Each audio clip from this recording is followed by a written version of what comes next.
Hello and welcome to today's Wholehearted Living podcast episode with your host Debs Thorpe. And today we are tapping into what it is to cultivate change in your life by telling yourself a new story. So let's get to it.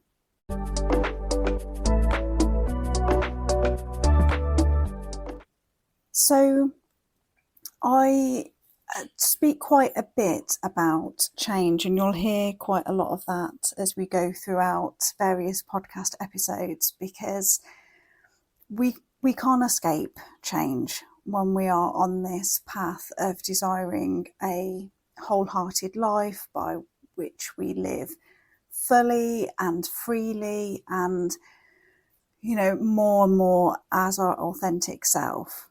And, it requires us to shed a lot of the layers that aren't truly us, that have been given to us over the years.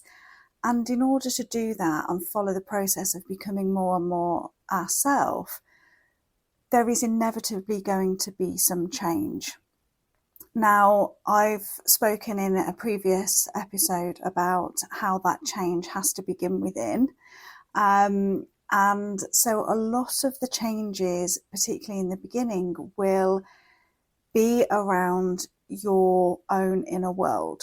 And so I wanted to dive in today and provide another tool and technique that I use in order to help really navigate and cultivate the change.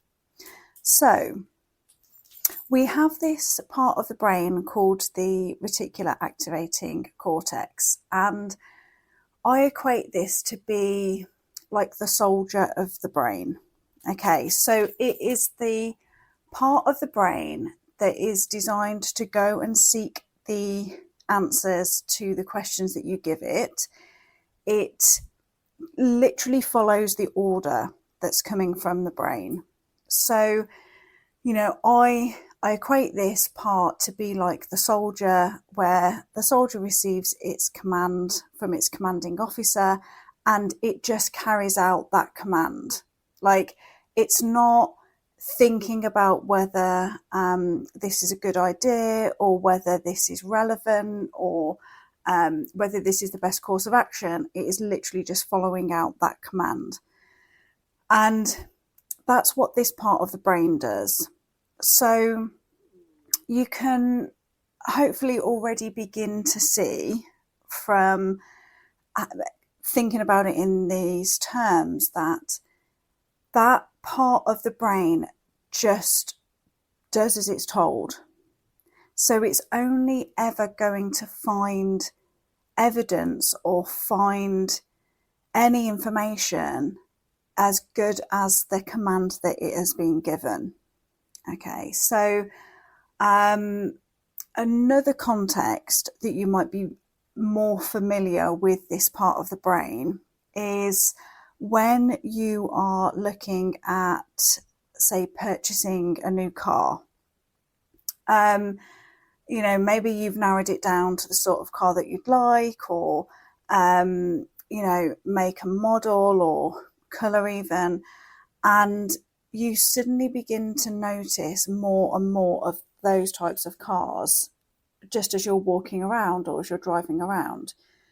And that's because even though you haven't consciously commanded this part of the brain to be like, right, let's pay attention to this make and model of car, because that's what's active in your subconscious, that part of the brain is working very unconsciously without you being aware, and it is noting that make and model of car so that you are noticing it more. Okay, it's bringing it to your attention. So this happens like with everything in life. And once we really become aware that that's what's going on here, we then get to become a really, really good commander of this part of the brain. Because when we're in addition to that car example, you might also be familiar with another example of this in action, which is when you have not had a particularly good day. Maybe work has been really tough, dealing with some difficult situations. Maybe your commute was a bit of a nightmare. Maybe you didn't get enough sleep. You've not had time to eat properly. So you're feeling tired, stressed, overworked, and very depleted by the end of the day. And so as you're replaying that day through the lens of already feeling tired and depleted, this part of the brain will very unconsciously go and find all the evidence as to why your life is like this, all the other times in your life when you felt like this. And so what it does then is compound how you're feeling in the present moment, because it's bringing into your awareness, just how bad a day it was and all of the things that happened that made it such a difficult day. And so then, when this is going on and you're not aware of it, it carries on in your brain unfiltered. So then, of course, that's what you're thinking, that's what you're believing, because that's what you're thinking. So then it becomes true, it becomes your reality. And part of the skill set, if you like, of really taking back control of your inner world and being able to navigate it in a way that serves you moving forward and living this wholehearted life, is taking note when this part of the brain is in action and it's not working towards your highest good. So it's at times like when you're tired and stressed and you can feel yourself getting dragged further and further down by your thoughts, it's being able to catch yourself in that moment and going, okay, what's the evidence that this part of the brain, that this little soldier is now going and finding? What evidence, and how can I give it a better task to do? Now, the challenge is when you're tired, you don't have the energy to be delving into lots of new tasks or anything like that. So there's not many times when I'll advocate a distraction, but this is one of them. So this will be where you want to be giving that part of the brain something else to focus on, but that's not really going to draw too much energy from you. So it might be, I'm thinking about some of the ways that I do this and that clients do this is, scrolling back through photos of really good memories, really good occasions. So what that's doing is giving your reticular activating cortex a new input. And so then it will start to fire up all of the happy memories of time spent in different places or different people. Anything creative is quite a good one. That again doesn't require too much energy, but is just gives that part of the brain something to think about. So it might be doing a puzzle, colouring in, doing some knitting or sewing or painting, anything like that. Could be reading a book, but anything that is just giving that part of the brain a different input, but that isn't requiring too much extra energy from you in that moment. That's really, really good. And when we're not in that tired, stressed, exhausted state, we really, really get to work with this part of the brain. And you end up getting to the stage where you enjoy being a very competent commander of that part of the brain. So one of the most effective ways that we work with this is that we ask ourselves better questions. And by that, I mean, rather than getting into a situation of, oh, why does all this always happen to me?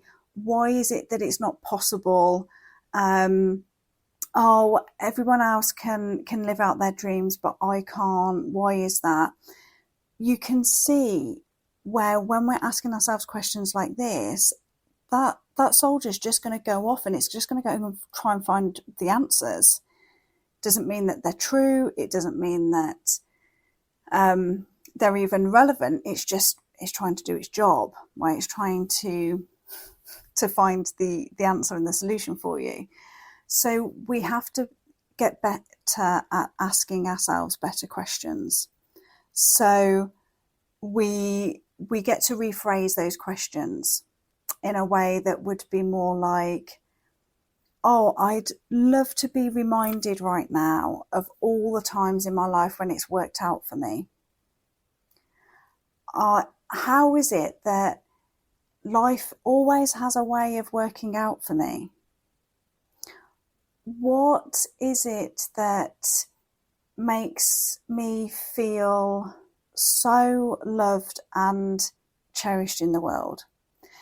So it might not instantaneously come up with an answer for that because it has to go digging around in your subconscious, but allow your brain to start reflecting on different questions because it will find different answers.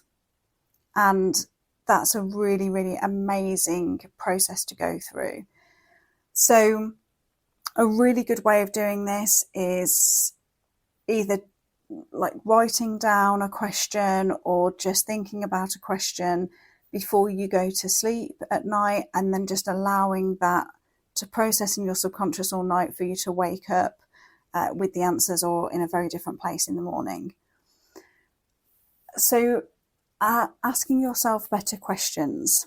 And if you'd like some guidance on what some of those questions need to be or what they look like, then please do drop me a message and let me know, and I will very gladly send you some like a PDF with some guide on those questions.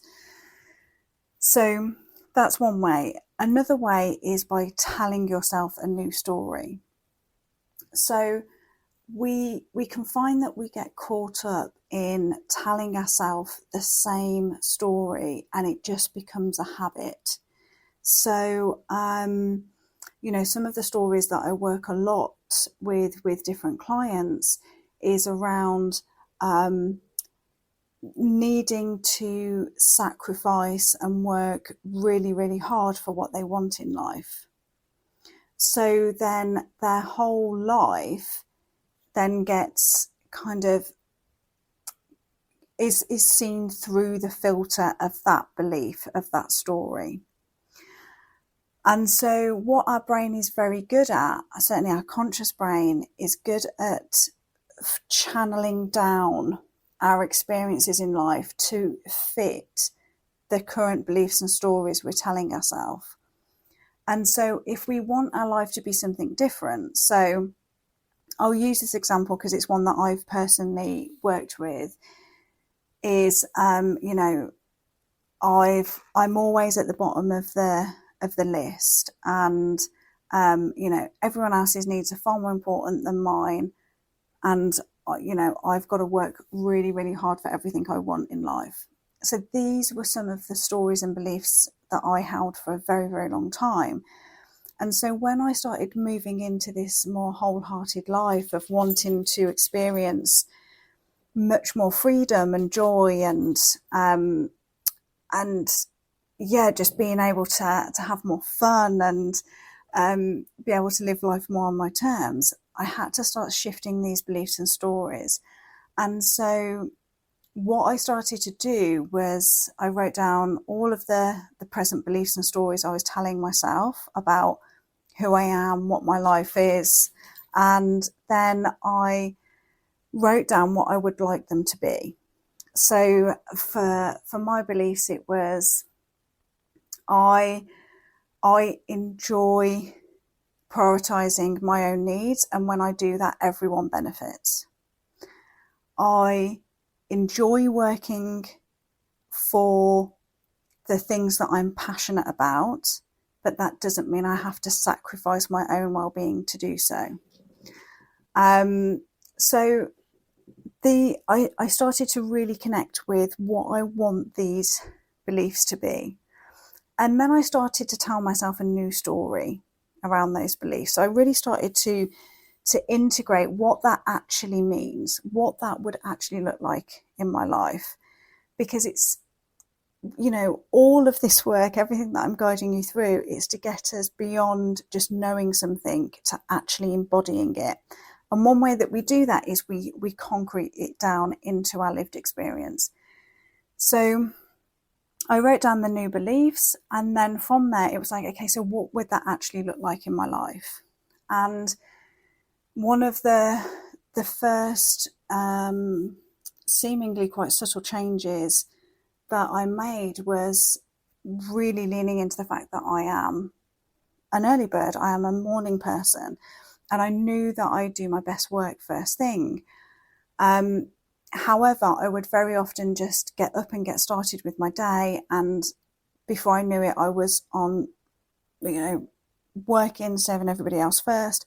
And so one of the things that I put into place to honour putting my needs first and that benefiting everyone around me and all those who come into contact with me is that I did my morning meditation first thing and did some form of movement and journaling or reading or just something that centered me back in who I am, in myself.